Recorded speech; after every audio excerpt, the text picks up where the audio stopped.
dibandingkan dengan mahasiswa seni di kampus konvensional adalah, kalau mahasiswa seni di kampus konvensional itu kan basis keilmuannya ya seni itu sendiri. Nah, teman-teman itu memiliki basis-basis yang lain ya. Mas Kusrita ya di manajemen misalnya, Mas, Fauzi yang sekarang mau pameran tunggal juga ini, dia di cukur ya, di cukur jadi di salon gitu, sedang mengulik apa yang ada di dalam. Kalau biasanya dia kan berurusan dengan apa yang ada di luar kepala, yaitu memotong rambut. Nah, lukisannya adalah apa yang ada di dalam kepala, kan gitu kan. Itu luar biasa. Nah, kalau Mbak Ekhwana ini bisa membuat lukisan ya atau karya seni rupa, mungkin instalasi berbasis lukisan yang memanfaatkan perlengkapan-perlengkapan atau alat-alat medis atau apapun lah ya, termasuk keunikan-keunikan medis. Nah, ini sesuatu yang sangat berbeda dan eh, sangat susah disaingi oleh mahasiswa-mahasiswa seni di kampus konvensional sekalipun karena mereka kan nggak bisa mengakses. Nah, Mbak Ivana ini bisa mengaksesnya luar biasa ya. Jika ada Mbak Silviana Rizka yang kemarin barusan N-Plan R dengan Mbak Una ya di Wonosobo, ada Mas Jan Wibowo, ada Aku Cantik, saya nggak tahu ini ada satu tugas ya nanti saya sampaikan, saya belum tahu namanya siapa, karena di dalam, data ini, yaitu ini ya, nanti ini sebenarnya hari ini ada 6 tugas ya teman-teman ya, sebenarnya ada 7 tugas, tapi ada satu namanya Wilda Darodore ya, Wilda Darodore yang, itu saya cek di grup WA nggak ada, di membership ini juga nggak ada. Apakah namanya berbeda antara nama Google Classroom-nya dengan nama akun YouTube-nya? Nah, ini tolong nanti memberitahu ya. Setelah memberitahu nanti baru kita bahas ya karyanya Mbak Wilda itu ya. Terus ada juga eh, Mas Rizkon Art Channel. Sebentar ya, mungkin sekali lagi ya saya minta tolong eh, untuk Mbak Wilda ya, Mbak Wilda Darodore. Jika Mbak Wilda mengikuti apa namanya, mengikuti kelas ini, nah saya minta tolong untuk menyampaikan ya. Eh, Apakah ini mungkin Mbak Wilda ini ya, eee sebentar ya, Mbak, Mbak Wilda Darodore ya, di placement. Namanya nah ini saya minta tolong ya, Mbak Wilda Darodore ini, apakah ini juga Mbak Wildatul Firdausi ya, yang, eee eee, ya. Saya belum tahu ya, minta tolong untuk mengabari aja di live chat, siapakah Mbak Wilda Darodore. Apakah aku cantik ini atau bukan ya, saya belum tahu ya. Juga ada Mas Rizkon, Rizkon Art Channel, ya, Mas Rizkon yang kemarin juga mengikuti N-Plan R ya di Jogja. Ada Mas Adi Riyadi, nanti kita akan melihat karyanya. Ada Mas Andri Sofyansah, ada Mbak Maria Noemi dari Filipina, Mbak Nabiha Sabab, Mas Deko Srita. Nah, nanti Mas Deko Srita ini ada beberapa karya ya, tetapi sekali lagi ya biar kita sama ya, biar dengan mahasiswa lain sama ya. Meskipun Mas Kusrita ini jasanya untuk Painting Explorer sudah sangat besar ya, tapi agar sama ya, kita bikin sama juga, untuk seni lukis placement ini satu mahasiswa satu karya ya, satu mahasiswa satu karya. Juga ada Mas Eko Budi nanti kita lihat, ada Mas Abjo, Mas Congput dari Malaysia, dan juga ada Mas Anom Hamengkubudi. Baik, rekan-rekan, kita akan lihat, saya baca dulu ya, saya baca yang sudah ada di kelas ya, yaitu, nah saya cek dulu, ada Mas Gusta Ditya, hadir Pak, terima kasih Mas Gusta Ditya. Mas Deko Sita, malam Pak Denny dan kawan-kawan. Mas Sketfloor itu saya ya Pak, Bari. Oh, ternyata Mbak Bari Rusmi. Wah, luar biasa skateboard-nya. Ganti akunnya ya Mbak Bari Rusmi ya. Ini apa mahasiswa painting explorer yang sangat piawai ya membuat lukisan-lukisan dengan bentuk-bentuk ini ya lanskap imajinatif ya, lanskap imajinatif dan tekniknya memang luar biasa ya Mbak Bari Rusmi. Tadi siapa? Skateboard ya namanya. Oh, ini berarti cuma namanya yang diganti ya karena sudah 4 bulan. Baik. Ada juga Mas Adang Sunandar sudah hadir, Mas Adi Riyadi. Aku cantik, maaf Pak, lupa diubah. Sebentar, ini aku cantik ini apakah Mbak Bildatus ya? Apakah Mbak Bildatus? Iya Pak, itu punya saya, cuma beda akun. Oke, berarti ini adalah miliknya Mbak Bildatus ya. Nanti kita akan bahas ya. Oke, Mbak Bildatus, Mas Rehan Hanafi hadir Pak. Maaf, lukisannya belum tak benerin. Oke, nggak apa-apa ya, karena Mas Rian ini juga di advance ya, nanti bisa dikirimkan ke sana ya. Mas Ediso, alhamdulillah kita menunggu pameran tunggalnya. Mas Rizkon, alhamdulillah juga sudah hadir. Ini berarti aku cantik itu Mbak Wilda ya, Mbak Wilda ya. Mbak Mas Eko Sita, ya yang punya saya yang dibahas yang plan R saja Pak. Oke, siap Mas Sita. Nyimak sambil makan Mas Hanfal ya, Mas Handi. Baik rekan-rekan ya. Ini karyanya. Nah, terus yang kedua ya teman-teman ya. Yang kedua, saya minta tolong ngirimnya pakai JPEG. Saya nggak tahu ini ada 2 jenis. Nah, kalau pakai JPEG misalnya, ini karyanya Mas Rianto, pakai JPEG itu kita kita besarkan seperti ini ya. Ini bisa. Nah, ini juga bisa kan? Ini bisa kita besarkan, kecilkan, jadi bisa kita zoom. Tetapi yang saya nggak tahu, Mas Eko Budi ini pakai apa ini ngirimnya? Jadi nggak bisa saya besarkan. Termasuk ketika saya klik di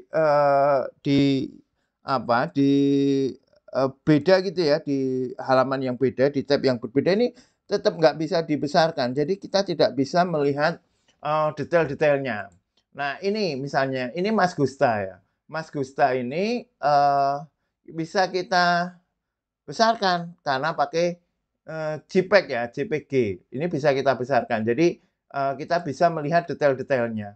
Nah, Mbak Wilda, saya nggak tahu ini ada background-nya gini kan. Nah, ini kita nggak bisa membesarkan dan mengecilkan ya udah segini aja. Tapi nggak apa-apa lah ya kita coba bahas dengan apa yang ada ini ya. Nah besok lagi minta tolong untuk tugas selanjutnya minta tolong pakai yang JPEG aja yang seperti ini ya, yang lebih sederhana ya. Oke. Terus hal lain ya teman-teman. Bedanya apa seni lukis placement dengan seni lukis kelas yang lain ya, seni lukis placement dengan kelas yang lain. Seni lukis placement ini, belum, iya, Mas Gos, oke. Oke Mas Gos, oke, lupa belum saya buka, ya sebentar. Lupa ya. Nah, ternyata ya. Terima kasih sudah mengabari ya, lupa. Saking asiknya melihat karya. Oke, sekali lagi ya. Saya sampaikan lagi ya. Mana ini? Saya baca dulu. Foto belum muncul, Pak. Selamat malam Pak Daniel, teman-teman. Screen-nya, Pak. Hadir. Saya di bangku tengah, Pak. Pak dosen. Tadi mampir kantin depan dulu. Beli cilok apa cicak? Oke, siapa ini yang bawa penghapus ya? Yang biasanya bawa penghapus adalah Mas Kiki. Baik, saya ulangi ya teman-teman ya.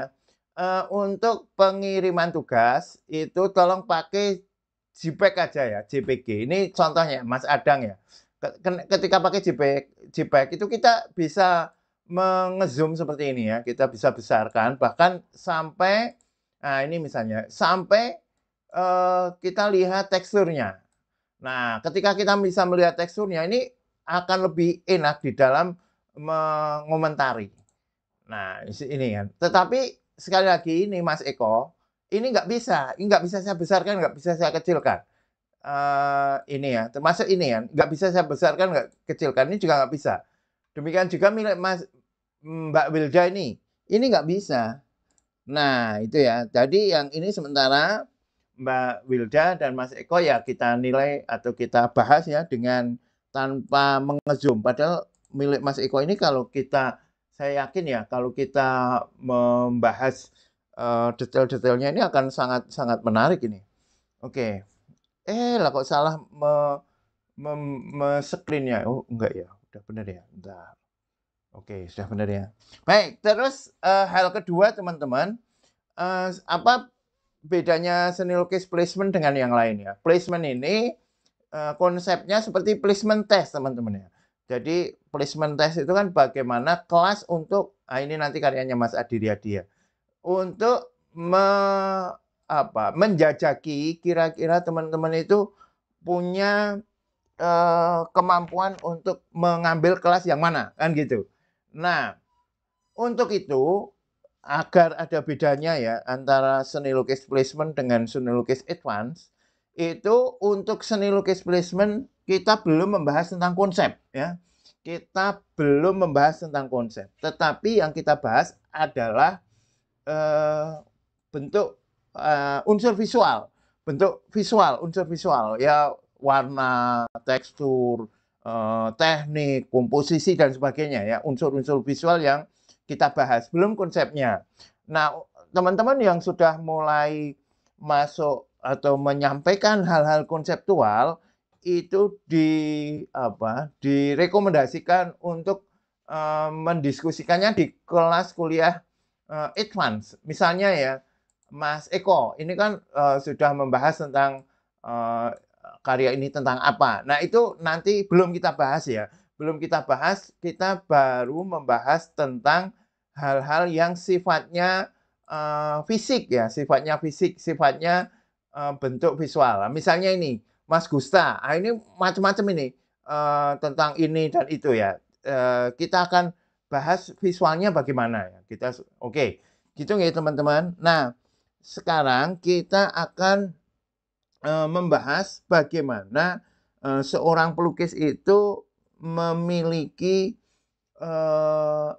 memiliki totalitas, kesungguhan, keseriusan ketika memilih salah satu objek, ketika memilih salah satu bentuk ya.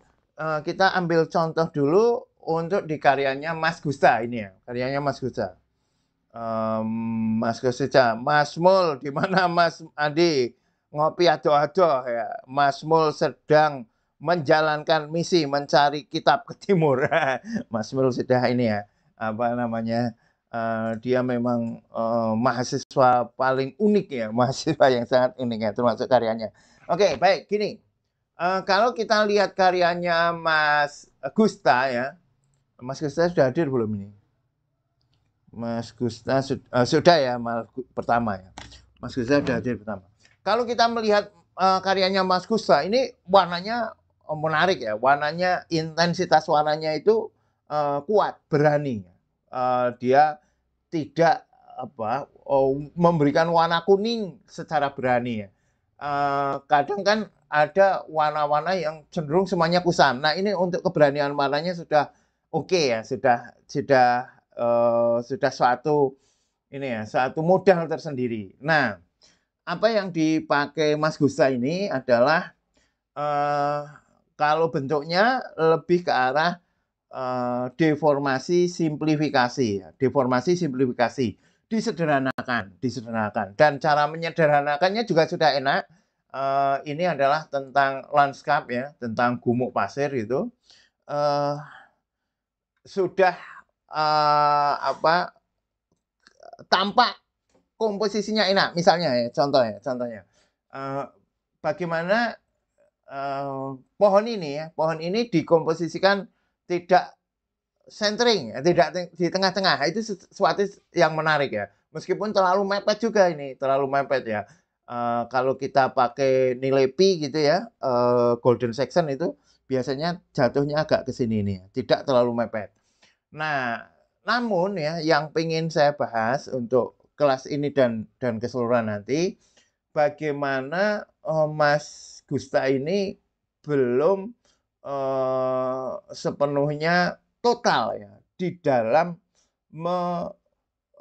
menggarap pilihannya, Kalau kita, eee, lihat Mas Gusta ini menggunakan, teknik blok ya, teknik blok semuanya di blok begitu, eee, kita masih melihat unsur-unsur garis yang nanggung ya, yang nanggung, terutama pada, garis-garis kuning di, pohon ini ya. Ini kan garis kuningnya ini kan masih menunjukkan brush stroke ya, menunjukkan brush stroke yang ya yang, apakah mau pakai blok, apakah mau pakai goresan yang ekspresif, ini masih sangat nanggung. Sementara kan yang lain kan pakai blok ini ya.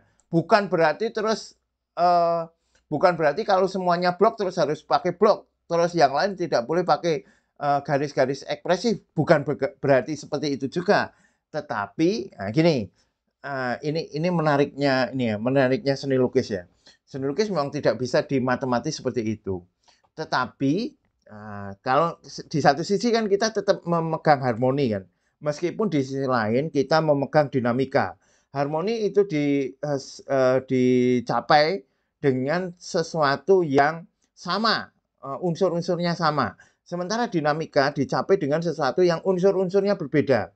Nah, tetapi untuk garisnya ini masih nanggung, ini mau blok atau tidak, atau garis ekspresif yang tidak pakai teknik blok, yang itu sengaja dibuat, sekalian aja dia menabrak semua blok. Contoh misalnya ya, ini semua sudah blok lapi, terus satu saja dicoretkan dengan bentuk yang, dengan garis yang spontan. Wah, itu akan menjadi artistik. Tetapi kalau nanggung termasuk ini, termasuk, di bayangan daunnya bayangan pohonnya ini, wah ini, terasa tidak nyambung ya, terasa harmoninya tidak bisa, tidak menyatu. Karena begini, eee, kalau Mas Gusta maupun teman-teman lain memakai, bentuk simplifikasi ya, berarti bisa mestinya ya, bisa membuat esensi dari suatu bentuk tertentu. Misalnya, ini apa? Ini, air. Ya berarti teknik bloknya air untuk apa, untuk bayangan pohon tidak seperti ini. Nah, itu bisa dibuat lagi misalnya, lebih teknik bloknya lebih terasa, terus garis-garisnya ekspresif ini justru, tidak dimunculkan gitu ya. Kalau toh sekali lagi ya, kalau mau misalnya blok semua pakai ekspresif, buat diajar aja dari atas ke bawah nih, gitu, atau apa, lukai gitu ya, sudah semua begini dilukai dengan merah itu akan menjadi satu hal yang artistik. Nah, apa yang, sudah bisa secara harmoni digarap dengan, keseriusan yang sama atau totalitas, itu kita bisa melihat, karyanya Mas, Eko Budi ya. Di dalam karyanya Mas Eko Budi ini, mmm, kita bisa melihat bahwa karya ini memang digarap dengan keseriusan pada tiap-tiap, bidangnya ya. Semua bidangnya ini digarap dengan penuh keseriusan. Namun begini, nah ini nanti akan, terlihat sama problemnya ya dengan Mas Kos, tetapi ada hal masing-masing, kelemahan kelebihannya. Nah, bismillah. Di Mas Eko ini, eee, masih seperti karya Mas Eko yang kemarin ya. Masih, seperti karya Mas Eko yang kemarin, itu, eee, seluruh bidangnya itu, berusaha atau dalam tanda petik ya, gatal, gatal untuk digarap. Jadi Mas Eko ini kegatalan untuk menggarap seluruh bidang lukisan. Seakan-akan seluruh bidang lukisan itu mesti digarap dengan diisi dengan cara yang sama, dengan sentuhan yang sama. Nah, jika seperti itu justru semuanya akan bersaing. Kita melihat ini, seluruh bidangnya ini, eee, me apa meminta perhatian ya, baik orangnya, jadi nanti orangnya pun di semua bidang itu digarap, terus burung-burungnya itu semua digarap dengan teknik yang sama, dengan eh, goresan yang sama, dengan teknik yang sama, dengan tonalitas yang sama. Ya, tonalitasnya cenderung sama kan, tone, nada, gelap terangnya cenderung sama. Jadi tidak ada satu tema tertentu, misalnya satu gelap, satu terang di sini, terus dia menyebar ke yang lain gelap, terkena terang sedikit-sedikit, misalnya seperti itu. Nah, ini kalau kita lihat dari terangnya saja, sayangnya nggak bisa di zoom ya. Di terangnya tangan, di terangnya pipi, di terangnya bagian-bagian bawah ini nyaris sama ya. Jadi Mas Eko Budi ini cenderung ini ya, eh, apa ya, tidak memainkan center of interest, padahal itu penting ya. Tidak berusaha memainkan center of interest, tetapi seluruh bidangnya digarap dengan ketekunan yang sama, yang itu justru akan bersaing masing-masing elemen.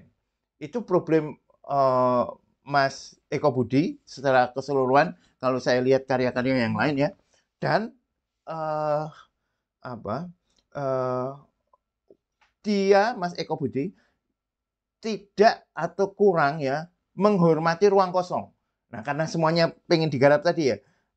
Jadi tempat bernafasnya tidak ada. Padahal lukisan itu sangat perlu untuk tempat bernafas. Nah, ini kita bisa lihat bagaimana melihat tempat bernafas ini pada karyanya Mas siapa nih? Mas Rianto. Nah, Mas Rianto ini masih memberikan komposisi untuk ruang bernafas sehingga komposisinya lebih enak, nggak sesek. Ini kan semuanya digarap, semua diisi, semua jadi sesek, uyel-uyelan gitu kan. Seluruh karyanya itu seakan-akan semua bersaing ya. Kalau musik itu semuanya ditabuh gitu. Semua alat musik dimainkan, ditabuh dengan bunyi dengan keras yang sama. Meskipun sebenarnya ini di setiap tekniknya, di setiap goresannya itu menunjukkan kekuatan teknis ya. Di setiap goresannya itu keseriusannya sehingga karya ini tampak selesai itu kena. Beda ya kalau dengan ini. Nah, kalau ini kan di setiap incinya, di setiap sudutnya, di setiap bentuknya tidak digarap dengan keseriusan, tidak digarap dengan sepenuhnya, tidak digarap dengan maksimal, dengan finish, tidak digarap dengan totalitas untuk persoalan bagian per bagian. Berbeda dengan karyanya Mas Eko. Namun kayak sayangnya ya, Mas Eko ini semuanya digarap dengan nada yang sama, ya, digarap dengan nada yang sama. Nah, sebenarnya saya juga ingin menyampaikan juga ya, kalau Mas Iko kan sudah mulai menuliskan deskripsi. Ini jika nanti Mas Eko misalnya ke seni lukis Edvan ya, karena sudah deskripsi, saya ingin menyampaikan hal yang lebih penting lagi, yaitu di dalam melukis kita memang berbeda pola dengan pengrajin. Berbeda pola dengan pengrajin yang cenderung hafalan. Nah, bagaimana menampilkan keunikan-keunikan, perbedaan-perbedaan pada setiap karya. Nah, saya masih melihat ada semacam ini ya, pengulangan-pengulangan yang sebagaimana dilakukan oleh cara kerja seorang pengrajin. Ini agak susah memang ya dibahas ya. Suatu saat aja lah. Suatu saat kalau Mas Eko mau lebih mendalami, nanti akan saya berikan kasus-kasus seniman-seniman ya yang satu karya dengan karya yang lainnya itu antara satu dengan yang 100 itu sama ya. Itu ada pilihan seperti itu ya. Dengan alasan ciri khas ya. Wah, karena mengejar ciri khas maka seluruh bentuknya sama. Nah, samanya itu dibuat dengan artifisial. Samanya itu dibuat dengan sesuatu yang lebih ke arah permukaan, lebih ke arah ini ya, bentuk pengulangan bentuk. Nah, tapi nggak sekarang lah, karena ini bukan saatnya lah ya, karena Kita hanya akan melihat karya ini kita apa ya namanya ya, kita karantina atau kita lihat karya ini sebagai karya ini sendiri ya. Tidak coba kita luaskan, kita hubungkan dengan karya-karya Mas Eko yang lain. Oke, nah hal yang nyaris sama itu dilakukan Mas Kustrita ketika ini ada kasus menarik ini di karyanya Mas Kustrita ya.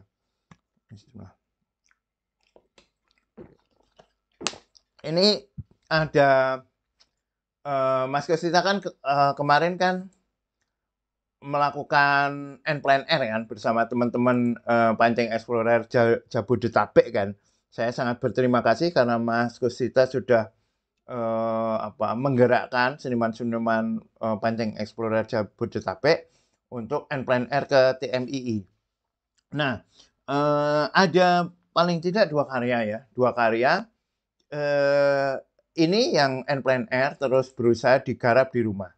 Nah, ini yang cenderung seperti karyanya Mas Eko, tetapi dari segi komposisi lebih enak ya, karena ada beberapa ruang kosong yang lebih enak untuk bernafas. Tetapi jika karya ini dibandingkan dengan karya ini akan berbeda ya, akan berbeda.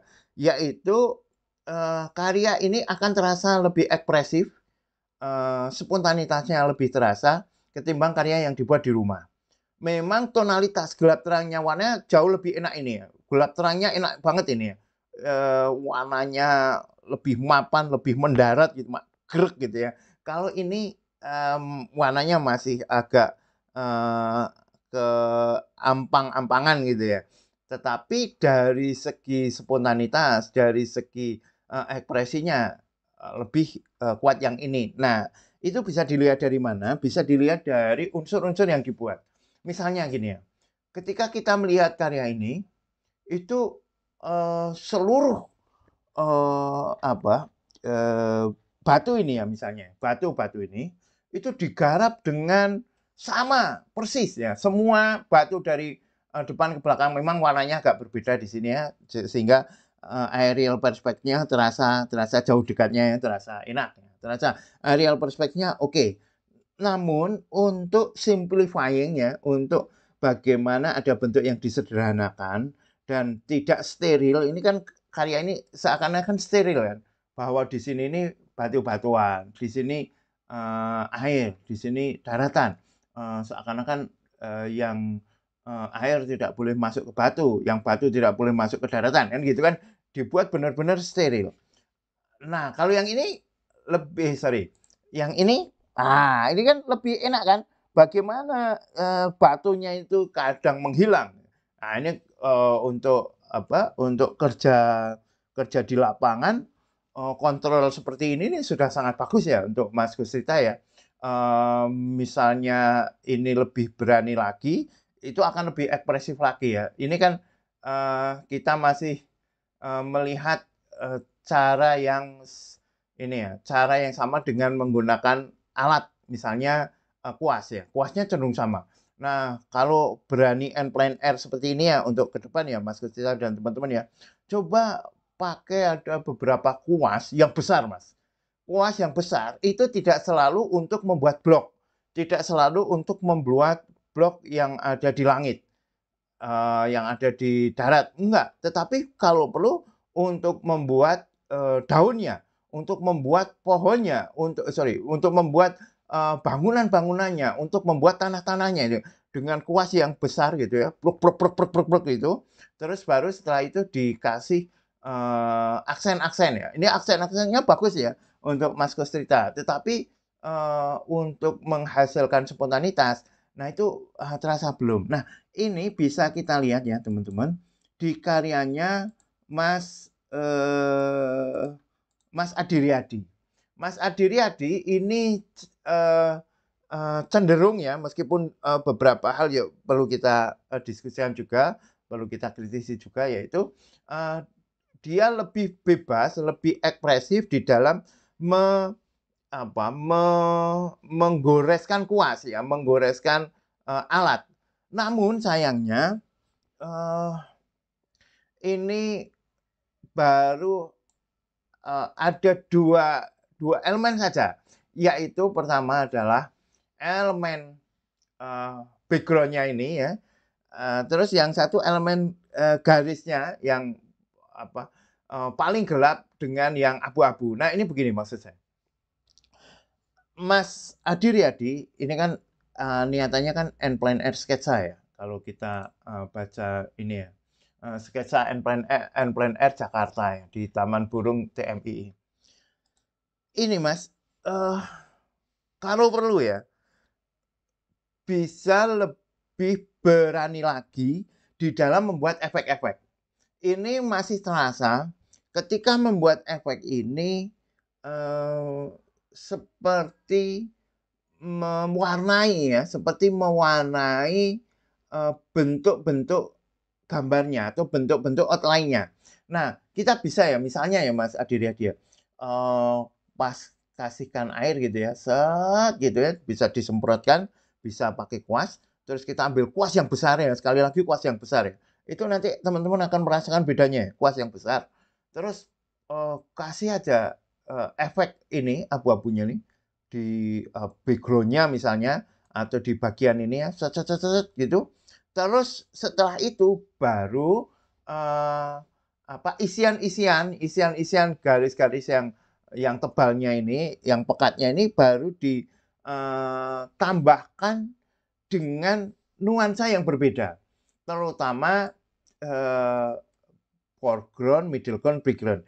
Nah ini, yang belum terlalu kena ya, meskipun Mas Adi Riyadi sudah memberikan garis yang tidak jelas di sini ya, aerial perspektifnya sudah disadari, tetapi sayangnya antara yang foreground, taruhlah yang foreground ini, pohonnya ini ya, dengan yang middle ground itu, bangunan-bangunan ini masih sama, nadanya masih sama.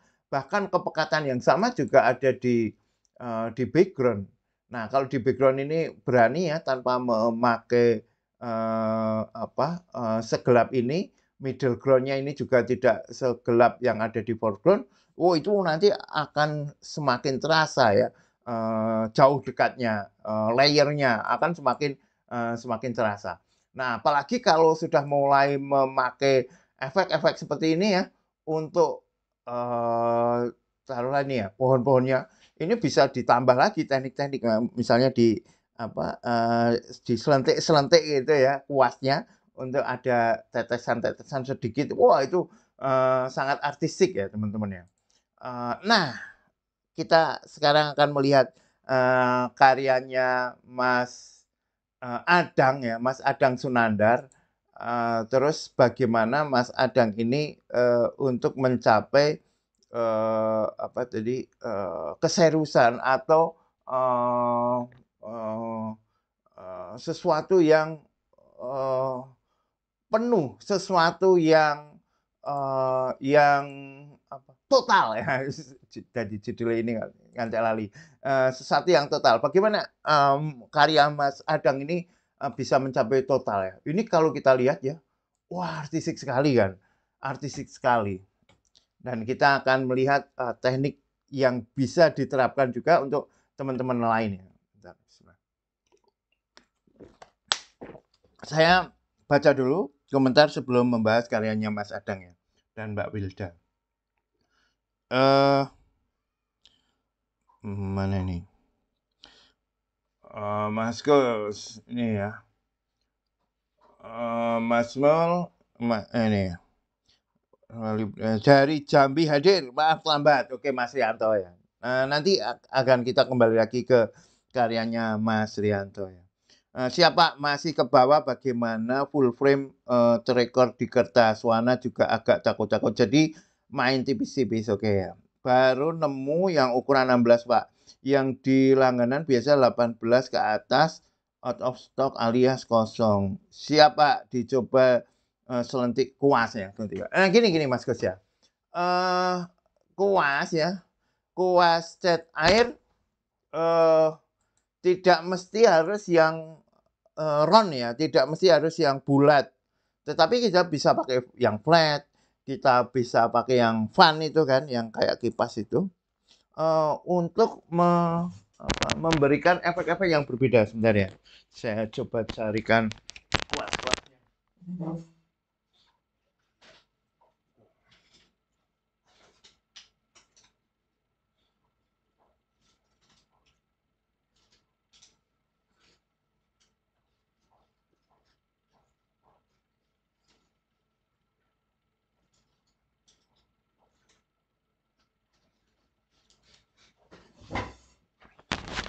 Oke, saya coba membahas tentang kuas ya. Nanti tolong kalau apa belum screen-nya belum dikasih tahu lagi ya. Gini teman-teman ya. Jadi kuas cat air tidak harus selalu yang round ya.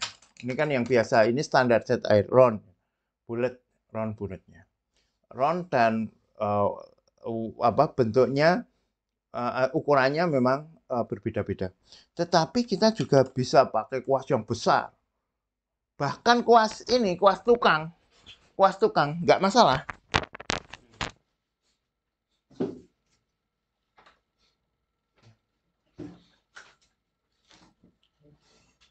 Nah, kita pakai kuas untuk bangunannya seperti Tika ini. Wah, ini juga bagus ini. Kan ukurannya macam-macam kan, ada yang segini juga kan. Nah, ada yang segini nih. Nah, ini kuas gini. Atau kuas yang yang terpotong miring seperti ini. Ini. Atau fan seperti ini ya. Nah, seperti ini. Ini nanti akan menghasilkan efek-efek yang berbeda, yang sangat artistik. Bahkan untuk kuas roundnya ya, roundnya tidak selalu harus yang rapi.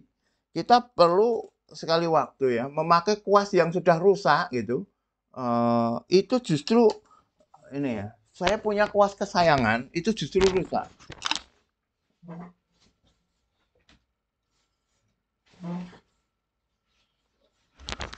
Nah, ini ya. Ini kuasnya udah rusak ini. Tapi malah saya sukai karena bisa membuat efek yang kuas lain tidak bisa. Nah, teman-teman coba mainkan beragam kuas ya, terutama untuk yang bermain cat air, yang bermain akuarel ya, bermain cat air ataupun akrilik ataupun yang lain ya. Itu untuk menghasilkan efek yang berbeda. Nanti teman-teman akan melihat ya efek-efek yang berbeda pada tiap goresannya. Misalnya Mas Adiriadi ini ya. Misalnya nanti daun ya, daun gerumbulan daunnya yang ada di sini dengan kuas yang fan tadi ya, yang kipas tadi ya. Terus yang di sini yang round misalnya. Wow, itu nanti akan berbeda. Atau yang sudah rusak dipakai untuk kuas yang ada di tanah atau di rerumputannya, nanti akan terasa tidak terlalu ditata ya, bentuknya itu tidak terlalu ditata. Nah, sekarang kita lihat ya karyanya Mas ini ya, Mas Adang Sunandar. Ini artistik ya, artistik luar biasa. Nah, ini artistiknya cat air itu pada wet on wetnya ini.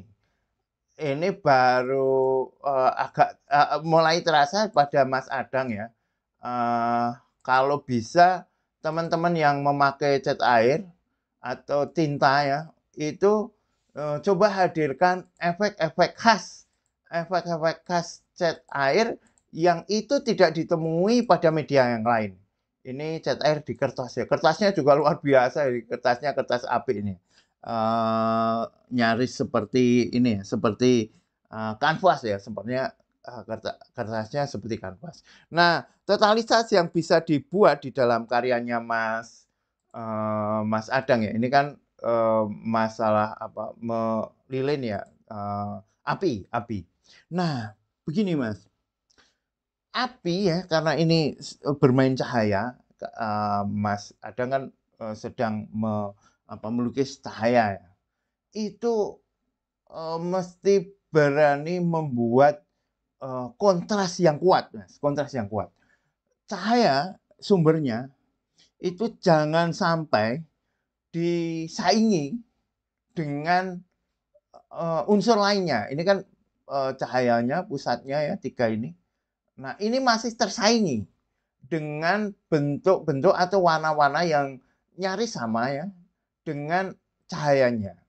Nah, misalnya ya, punya saya ini kan masih nyari sama ini masih nyari, ini sama.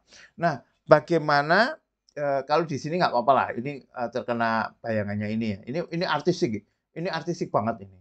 Agak apa bentuknya ini pakai ada unsur-unsurnya ruang interpretasi ya, bagaimana penonton diberikan kesempatan untuk menginterpretasikan karena tidak sepenuhnya dibuat garis. Nah, ini artistiknya ya. Jadi tidak harus digaris secara jelas ya. Ini bentuknya ini tidak harus dibuat secara hilangnya itu tidak harus jelas itu. Oh ya, namun apakah harus seperti ini? Nah, ini aneh ya. Apakah harus seperti ini? Tidak ya. Misalnya, nah ini bagaimana kita membuat totalitas untuk karyanya Mas Kustrita atau sejenis dari Mas Kustrita ya. Kalau memang mau seperti ini ya, Mas Kus ya, kayaknya Mas Kustrita memang cenderung menggarap objeknya dengan detail, menggarap objeknya dengan serius satu persatu. Ini kan berbeda pendekatan dengan karyanya siapa namanya? Mas Adang misalnya. Mas Adang ini kan objeknya lebih ke arah impresif kan. Tidak terus semuanya dibuat secara detail satu persatu. Nah, Mas Kustrita jika memang kecenderungannya membuat objek yang detail satu persatu seperti ini, itu sekalian saja perginya ke arah foto realism atau hiperrealisme ya. Hiperrealisme atau fotorealisme untuk menangkap objek-objek itu. Nah, kalau kita lihat ya foto misalnya hiperrealism painting, itu setiap objeknya itu digarap dengan keseriusan ya. Yang paling terkenal itu sebentar, ada still life hiperrealism yang masuk dalam sejarah sebentar. Still life hiperrealism still life. Nah, ini dia. Ini dia. Ini dia. Ini, oke. Ini mirip yang saya buat di buku ya. Oke. Nggak muncul. Udah pakai ini aja, wis.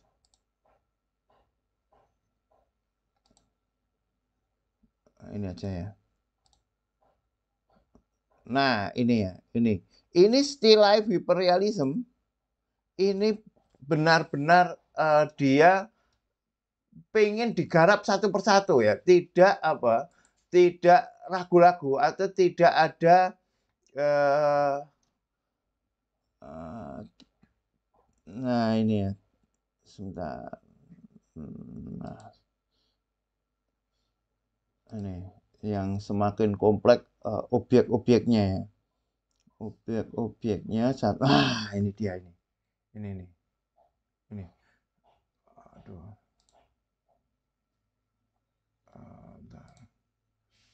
Nah, ini kan semua objeknya digarap satu persatu ya. Tidak ada ruang interpretasi. Kita tidak bermain ruang interpretasi di dalam hiperrealisme. Semua digarap dengan ketepatan yang prima, baik warnanya, baik komposisinya, proporsinya, bentuknya, objek-objeknya. Tidak ada yang dihilangkan. Ya, tetapi ini kan total, semua seperti itu. Semua digarap dengan dengan pendekatan yang sama. Ini kan ada yang menyebutnya fotorealisme ya, karena realisme foto, atau hiperrealisme, realisme yang benar-benar dilebihkan. Nah, Mas Kusrita jika memang kecenderungannya ke sana, ada juga arah ke arah tidak harus ke ruang interpretasi, tidak harus.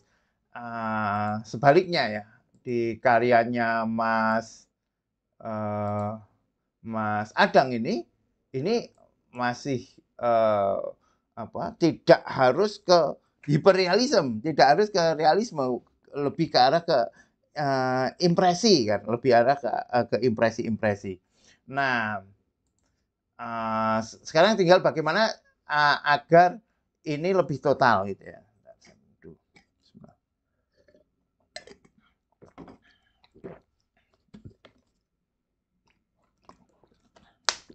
Kembali ke masalah warna, tonalitas warna. Nah, pusat-pusat cahaya ini ya, pusat-pusat terang ini tidak disaingi oleh yang lain, sehingga yang lain itu cenderung ke arah lebih gelap dari center of interest-nya, yaitu cahayanya itu, dan efek-efeknya ini tampak ya, efek-efeknya terang ini tampak pada beberapa objeknya. Ini sebenarnya kesadaran untuk itu sudah ada ya. Terus beberapa hal-hal yang gelap itu ada yang berani dikontraskan ya, kontras. Jadi ada kontras gelap ketemu gelap, terang ketemu terang, gelap ketemu terang. Nah, itu akan lebih kuat lagi ya jika tone atau nada warna itu dimainkan lagi di dalam karya ini. Tetapi ini dari segi artistik sudah sangat-sangat oke. Tanda tangannya lumayan ya, meskipun masih kalau dilihat dari tekniknya ini kurang ekspresif ya. Kalau tanda tangan yang saya tutup biar enteng ya. Tanda tangannya Mas Eko mana? Nggak tampak ya. Ini Mas Rianto sudah oke lah ya.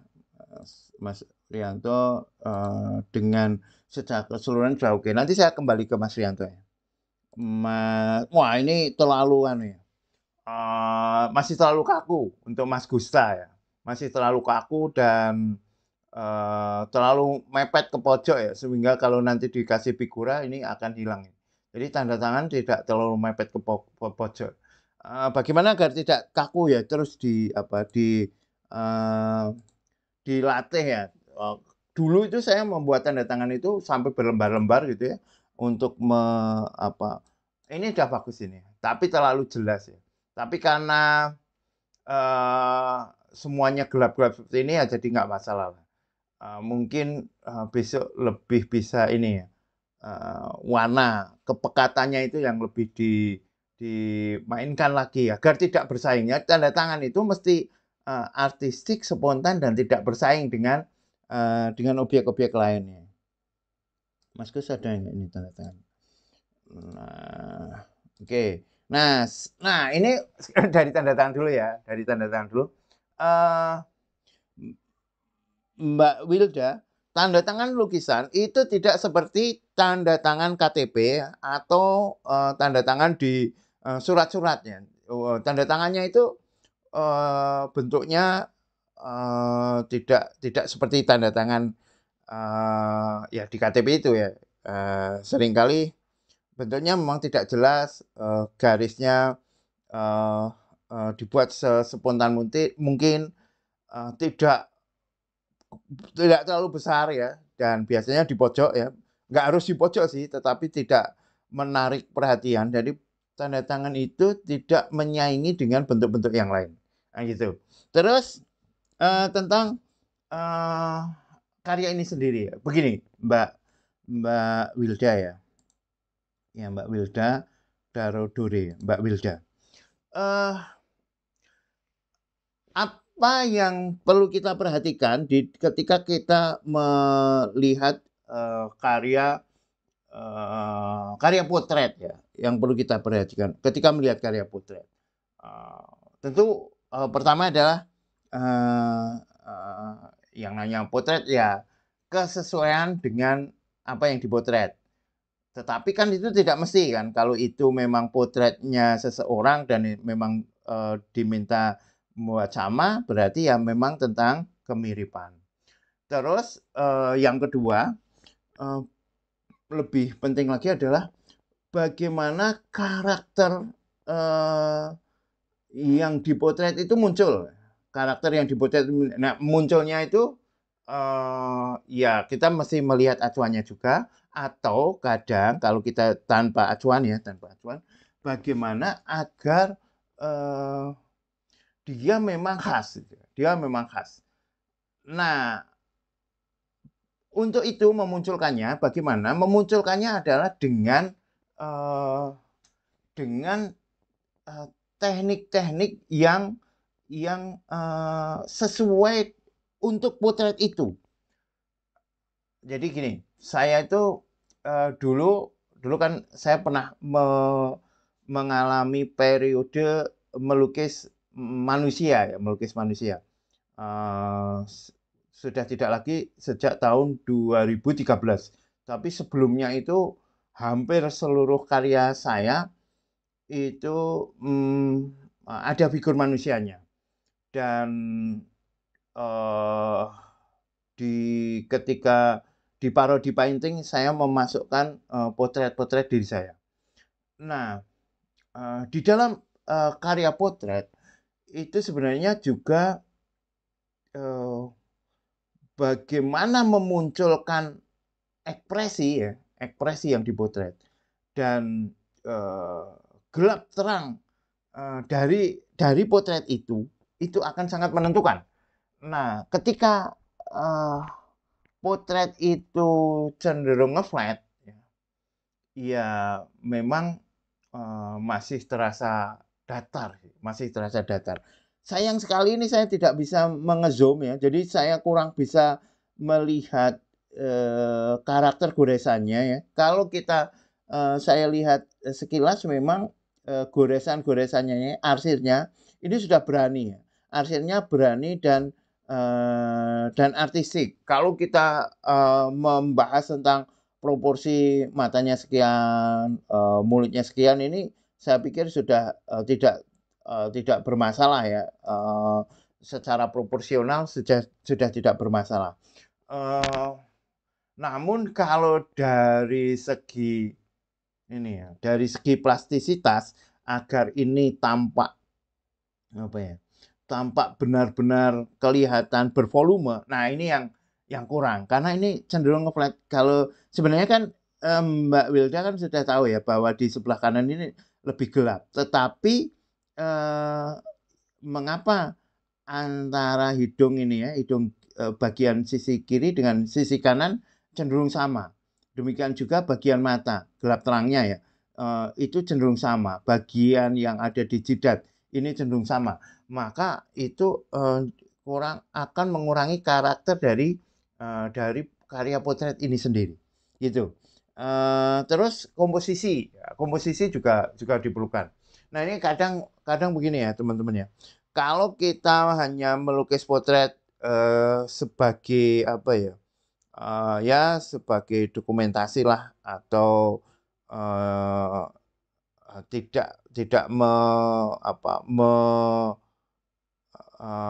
tidak memberikan suatu tawaran artistik tertentu ya, potret tanpa memberikan tawaran artistik tertentu, ya lukisan potret ansih seperti ini memang gini ya, nyaris kalau kita ajukan di dalam suatu pameran misalnya ya tidak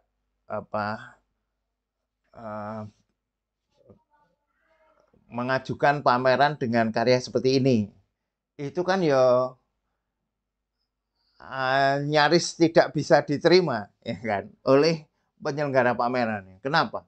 Karena tidak ada satu upaya artistik ya di dalam karya ini. Saya pernah ya di dalam kuliah seni lukis placement ini sendiri membuat tentang beyond portrait ya, beyond portrait. Supaya saya carikan ya biar Mbak Wilda lebih tahu. Beyond portraitnya. Jadi YouTube ya. Beyond portrait untuk Painting Explorer. Nanti saya pastikan ya. Explorer Beyond Portrait. Saya pernah membuat materi tentang ini. Beyond Portrait. Bentar. Semoga ketemu.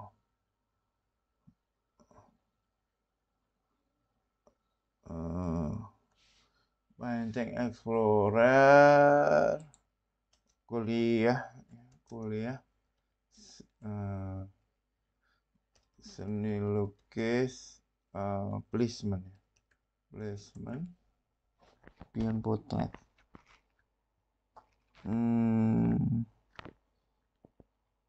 Kok nggak ketemu ya? Jadi saya ini dia Beyond Portrait. Nah ini teman-teman ya. Nanti sebentar ya. Saya pastikan ya di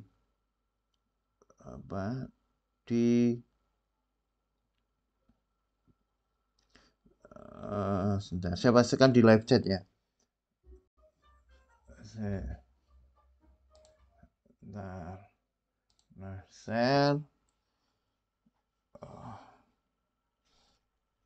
Lama ini, banyak yang dibuka masalahnya. Saya copy. Nah, ini nanti coba nggih, teman-teman ya, bagaimana seorang pelukis potret itu tidak sekedar melukis potret ansih, tetapi beyond potret. Maka dia akan menghasilkan ini dulu ada mahasiswa yang mengirimkan ini, terus saya komparasi ya dengan potret yang dibikin oleh Dalam Zulkifli dan potret yang dibikin oleh Picasso. Nah, maka nanti hasilnya ya tidak sekedar potret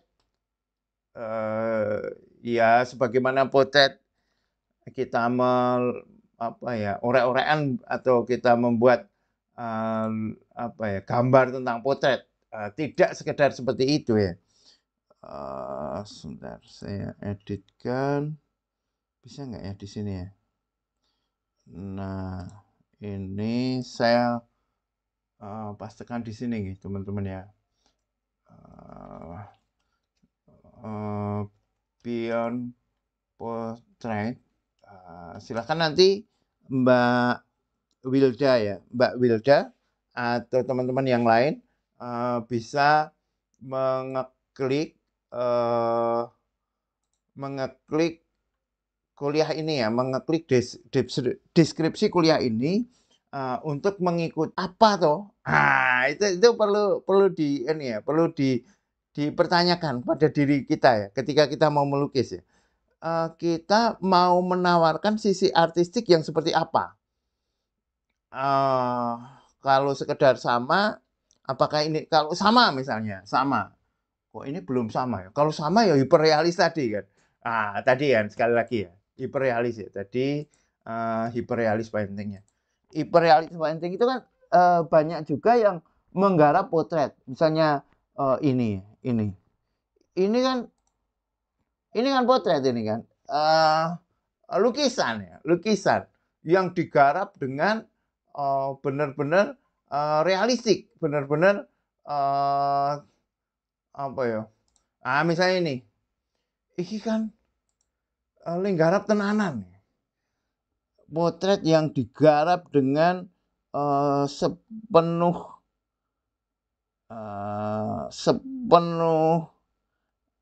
kemampuan. Wah, misalnya ini kan. Dan ini pun tidak sekedar potret, ansih kan masih ditambah lagi, tangannya menutupi menutupi mulut tetapi masih kelihatan kan. Nah, mana ini karya-karya lama. Nah, beberapa karya hiperrealis memang benar-benar menunjukkan sesuatu gitu ya, menunjukkan sesuatu. Nah, Mbak Wilda kalau misalnya mau potret, apa yang mau disampaikan ya? Apa nilai artistik apa yang mau disampaikan ya?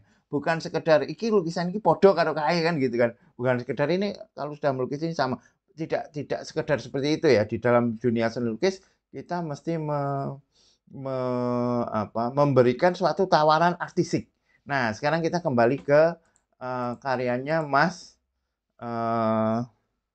siapa? Mas Rianto, Mas Rianto. Bagaimana kalau ini kita komparasi dengan karya yang kemarin kan Mas Rianto pengennya itu. Karya yang kemarin Mas Rianto kan bikin Allah gitu ya, Allah atau Muhammad yang hati terus di tengah itu ya. Dari komposisi yang kemarin memang statis dan ini lebih dinamis ya. Komposisinya jauh lebih enak. Namun penggarapan unsur perbagian seperti yang saya katakan tadi itu masih belum maksimal,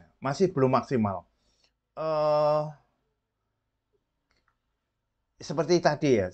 Kalau yang kemarin kan masih ada itu ya permainan, misalnya di backgroundnya ada batik-batiknya. Nah itu bukan berarti harus dihilangkan ya, tetapi di manage lagi, diorganisir lagi ya bentuk-bentuknya itu sehingga menempati tempat-tempat yang lebih tepat. Contohnya ya, kita bisa memakai modelnya Mas Adang tadi ya. Misalnya ya, di bagian sini terang terus yang lain gelap gitu. Apalagi abstrak dengan cara yang seperti ini ya. Ini bagian-bagian ini. Wah, ini masih bisa dieksplorasi dengan cara yang jauh lebih kuat ketika kita melihat ya. Saya sangat merekomendasikan Mas Rianto ini melihat karya-karyanya Pak Ade Biraus dan Pak Ahmad Sadali. Pak Ahmad Sadali dan Pak Ade Biraus, juga Pak Saiful Adnan. Pak Saiful Adnan itu untuk teksturnya, itu luar biasa juga itu.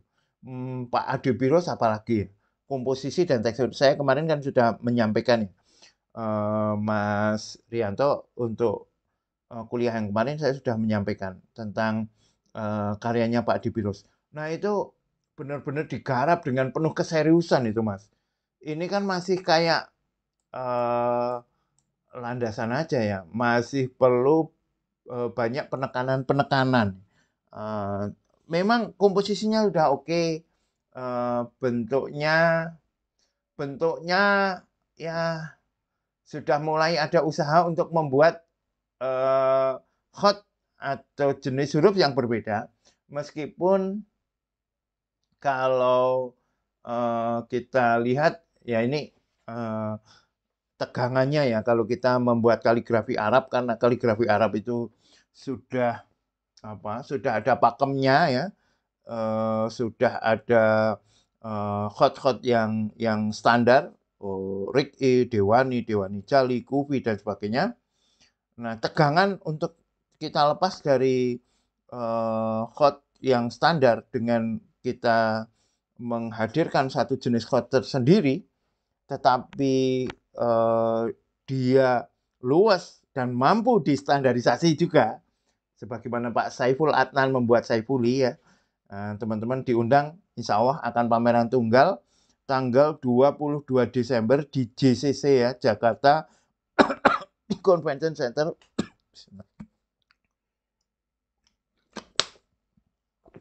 Teman-teman yang di Jakarta maupun di kota lain, saya undang ya, tanggal 22 Desember sampai 25 Desember di JCC, Jakarta Convention Center, di Hall B.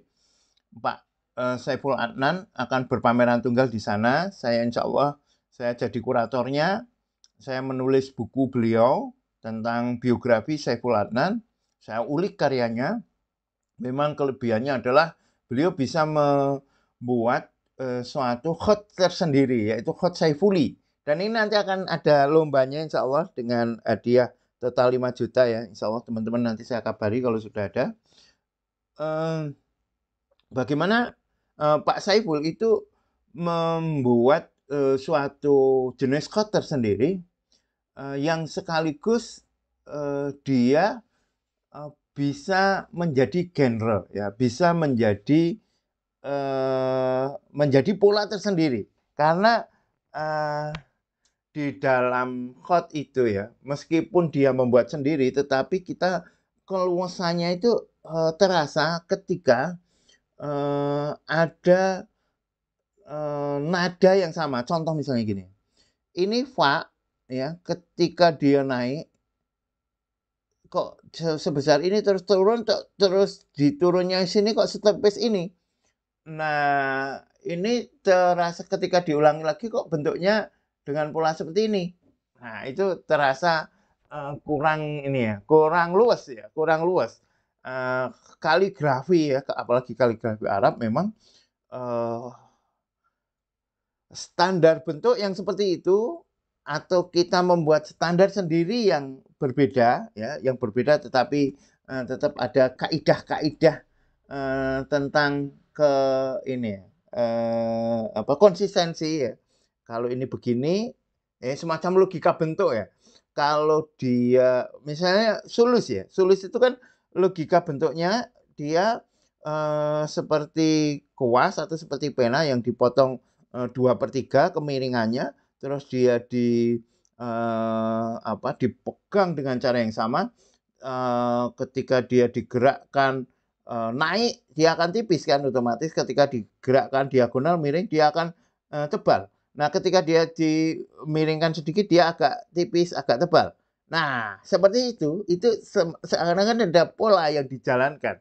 Nah, untuk Pak Saiful ini bagaimana Saiful sendiri artinya pedang ya, dipanjang-panjangkan, itu perlu benar-benar dikaji ya. Kalau Mas Rianto ingin memberikan suatu tawaran bentuk khot tersendiri yang belum digarap.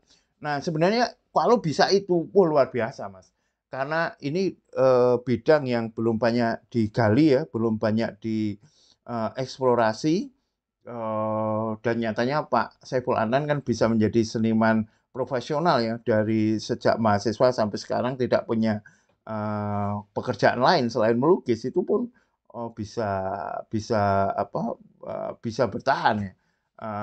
Dia banyak sekali waktu Pak Harto itu diminta karyanya untuk cedera mata kalau ada tamu negara. Saya pas diskusi ke Pak Saiful dulu pas live itu, karya beliau juga sedang dipesan oleh Pak Jokowi untuk kenang-kenangan juga. Nah, ini kalau Mas Rianto punya passion ke sana ya, saya mengundang juga ini Mas Rianto ya, saya mengundang Mas Rianto dan Mas Eko ya, atau teman-teman yang lain untuk menekuni di kuliah seni lukis advance. Kalau Mas Rianto mau menekuni ini di kuliah seni lukis advance ya, kita harap lebih kuat lagi ya, apalagi dengan tema-tema. Ini kan temanya kan ini kan inna fatahna laka fathan mubina kan, yang tentang pembukaan ini kan kalau nggak salah dulu waktu ini ya, waktu Fathul Makkah kan, yang terus ayat ini juga dipakai oleh Muhammad Al-Fatih di benderanya beliau itu kan. Nah, ini nanti kalau mau dieksplorasi di kuliah seni lukis advance, wah ini akan sangat sangat kuat ya. Gitu ya. Tetapi ya monggo kalau mau mencoba di placement juga nggak apa-apa, juga nggak masalah sih. Saya sama sekali tidak ada ini ya, tidak ada apa, paksaan ya. Tetapi kalau saya melihat potensi potensi ya, misalnya Mas Eko, atau Mas apa, Mas Rianto dan juga ini yang sangat luar biasa ini, Mas Adang, ini kayaknya nek ora digarap eh, serius itu ya, tidak digarap serius, itu eman-eman ya, eman-eman. Karena potensinya sangat besar untuk menembus dunia seni lukis. Saya sekarang sedang mendampingi mati-matian ini Mas apa namanya, Mas Ahmad Fauzi ya. Berkali-kali teleponan, berkali-kali saya kirim voice note terkait dengan Mas Ahmad Fauzi akan pameran tunggal ya, insya Allah di Bandung gitu. Besok di kuliah Seni Lukis Advance kita akan mendiskusikan proposal karya Mas Ahmad Fauzi ya. Nah, ini karena gini ya, karena saya melihat ini potensi ya, tetapi mesti ada ada satu arahan khusus agar bisa muncul ya, agar bisa muncul. Karena kalau sekilas gitu ya, tanpa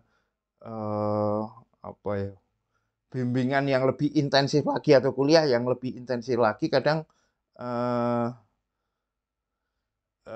akselerasinya itu tidak terlalu ini ya, akselerasinya tidak terlalu kuat. Nah, saya sekarang sedang bagaimana ya Mas Ahmad Fauzi ini bisa tampil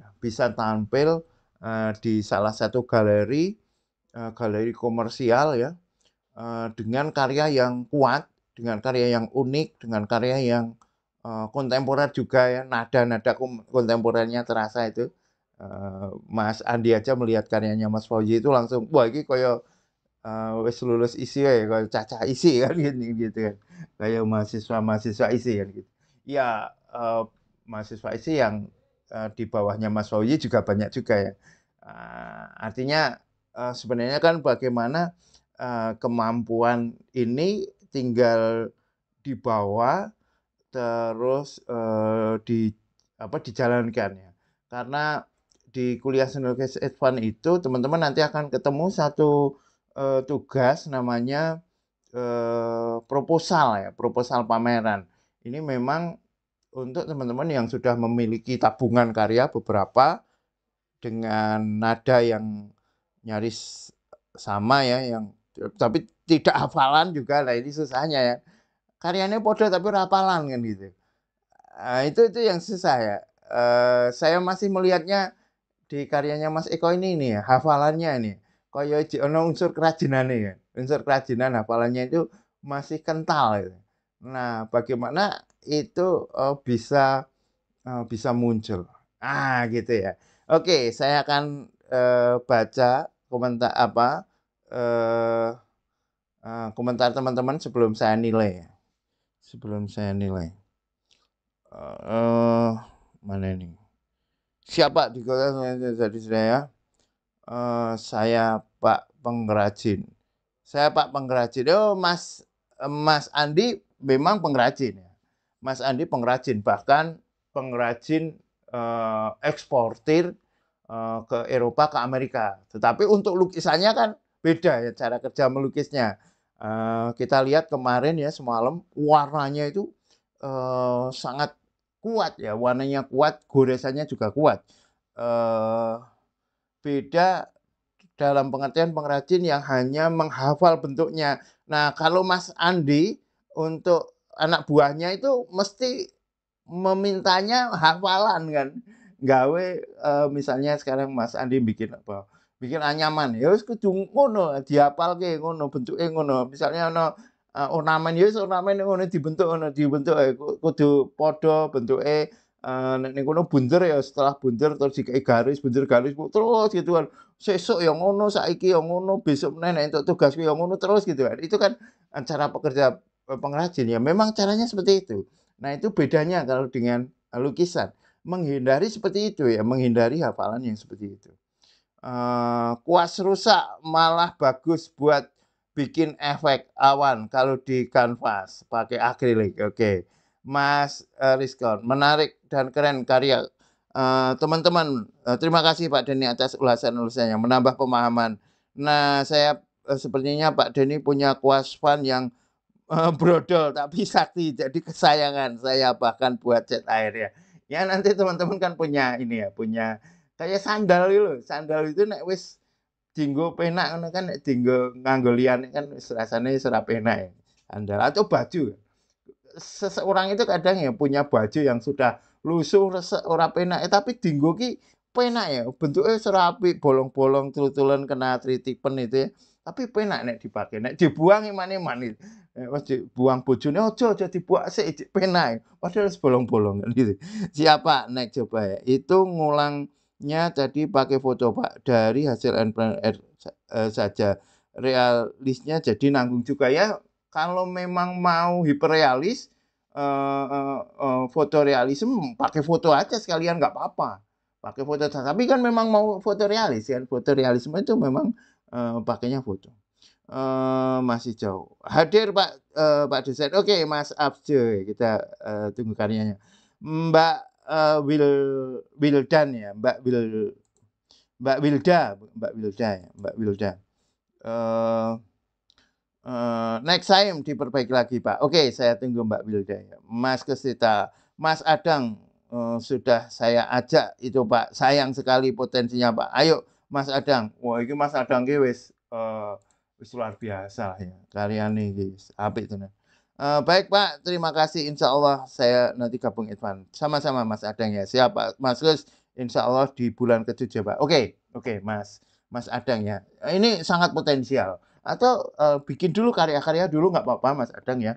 Bikin dulu karya-karya nanti tinggal di-upload di Advan gitu dengan niatan untuk pameran ya, dengan niatan untuk pameran, di galeri tertentu misalnya ya, untuk menembus ya. Saya benar-benar, saya tetap sekarang sedang berusaha menyiapkan, pameran Painting Explorer ketiga, tetapi sekarang saya sedang ada konsentrasi juga agar teman-teman ini berpameran sendiri-sendiri ya. Kalau bisa seperti Mas Mul dan Mas Andi berpameran berdua atau bertiga atau maksimal berlima, maksimal berlima. Karena begini teman-teman, seni lukis itu ya sat yang nyaris tidak bisa terhindarkan yang dilakukan oleh yang lain itu ya pameran. Pameran, karena di pameran ini semuanya akan teruji, karya kita, manajemen kita berkarya. Kalau kita sudah punya deal dengan galeri atau tempat pamer dan kita sudah diberi waktu, oh misalnya 2, 3 bulan lagi, otomatis kita akan berkarya. Itu dari segi, berkarya itu sudah kita push ya, kita, berusaha tekan untuk berkarya. Terus nanti hubungannya kita dengan, sesama seniman, kita, akan dilihat oleh seniman lain, kita akan membuat seserius mungkin ya, apalagi nanti kita, berhubungan dengan kurator, dengan kolektor, itu otomatis kita akan terpacu. Dan tidak ada sih seniman besar yang tidak pameran. Tidak ada seniman besar yang tidak pameran. Cuma kan problemnya kan, kadang, seniman-seniman yang tertentu gitu, minder kan. Biasanya kan yang otodidak minder, tidak mau, untuk menembus atau tidak minder tadi untuk menembus. Nah, ini teman-teman kan sudah tidak otodidak lagi kan. Teman-teman kan, sudah tidak bisa mengatakan otodidak karena sudah belajar, sudah ada di kelas, sudah ada pembelajaran, sudah ada, pengajar dan sudah ada yang belajar, sudah ada mahasiswa, sudah ada dosen. Ini bukan lagi suatu, belajar yang otodidak. Teman-teman kalau akan nggak bisa. Dan, sepengalaman saya, di, eee kampus, isi sekalipun ya, kampus seni lukis isi Yogyakarta sekalipun, itu kalau dia hanya mengerjakan tugas tok, tidak akan jadi. Saya benar-benar sudah mengamati, bahkan sejak saya mahasiswa sampai sekarang mengajar di ISI, itu yang dia hanya terkonsentrasi mengerjakan tugas roh, ya udah dia hanya sebatas seniman tugas itu ya, seniman pun tidak. Dia akan mendapatkan gelar SSN, sarjana seni, tetapi dia tidak akan mendapatkan gelar seniman. Karena yang memberikan gelar seniman itu masyarakat. Ini masyarakat melihat dia aktif berkarya, aktif berpameran, karyanya semakin lama semakin meningkat, maka dia akan diberi gelar seniman. Itu sebenarnya dengan tanpa kuliah pun bisa ya, tetapi kelebihannya seseorang yang kuliah, seniman akademis, artinya seniman yang kuliah dengan yang tidak, seniman yang kuliah itu bisa menganalisis karyanya. Jadi kemarin di kelas ya saya juga bertanya, "Iki api ini bagusnya mana?" Kok dia hanya suka, "Ya karena saya suka Pak, ini karena saya asik ya." Itu percuma kalau kalau belajar kok ditanya seperti itu ya. Harus tahu secara apa namanya, eee bentuknya seperti apa, warnanya seperti apa ya, bisa menganalisis karena nanti ketika kita punya karya itu bisa menganalisis galeri mana atau tempat mana yang cocok untuk karya kita. Kalau kita punya galeri dengan gaya A, sementara kita punya lukisan dengan gaya A, sementara galerinya itu menginginkan lukisan dengan gaya C misalnya, ya kita tidak nyambung dengan galeri itu, kita mesti mencari galeri yang lain. Nah, di dalam perkuliahan itu kita melihat hal-hal itu dan melihat potensi-potensi itu. Oke rekan-rekan ya, sekarang kita nilai ya dari sini. Ya ini uh, B ya belum belum tampak selesai ini Mas ya. Bisa masih diperkuat lagi ya teknik-tekniknya. Ya B lah ya. B. Kalau toh ada plus ya masih belum selesai ya. Masih warnanya ini atau teknisnya ini masih perlu digarap dengan lebih serius lagi. Ini B. B. B yang 65 ya. 65. P65. Terus Mas Eko ya lumayan lah ya dari keseriusannya. Ya BA berani ya. BA plus lah, BA plus. Tapi A belum ya karena komposisinya dan penggarapannya yang kurang kurang variatif ya, kurang variatif. BA plus ya. BA plus. BA plus 82 ya. 82. 82. Oke. Terus nah ini ya tadi ya masih totalitasnya teknis belum ya. Ini B B min lah. B min. B min ya. B min. Warnanya yang bagus ya. B min. Berani nggak ya? Ya B min min lah. B min min. B min min. B min min. 58. 58. 58. Oke. Terus ini bagus ya. Tapi tadi ya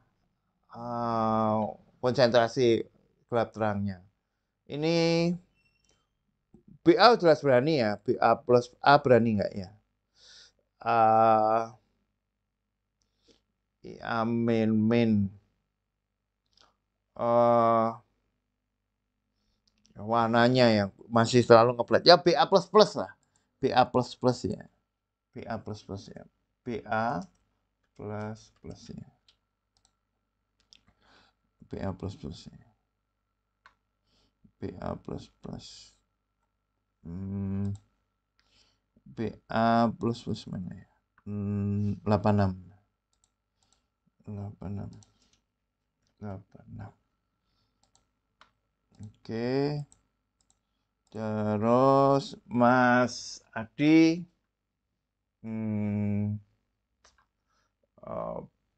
B lah ya. Payment lah. Payment. Payment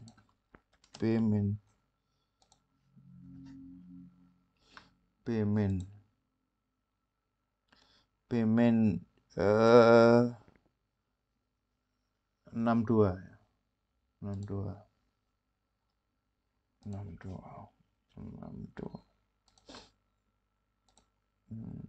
Payment.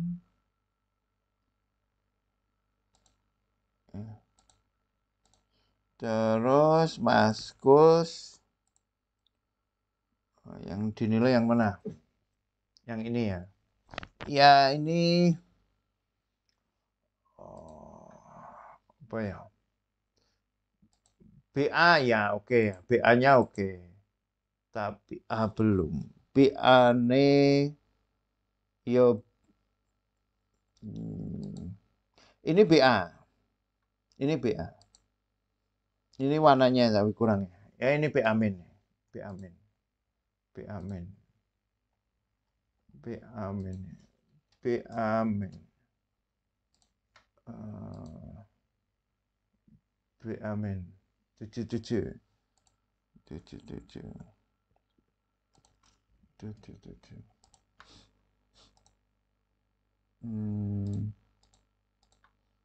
Ini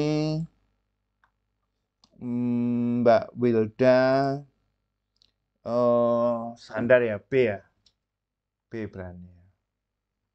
B plus ya. B plus. B plus. B plus. B plus. 67 ya. 67.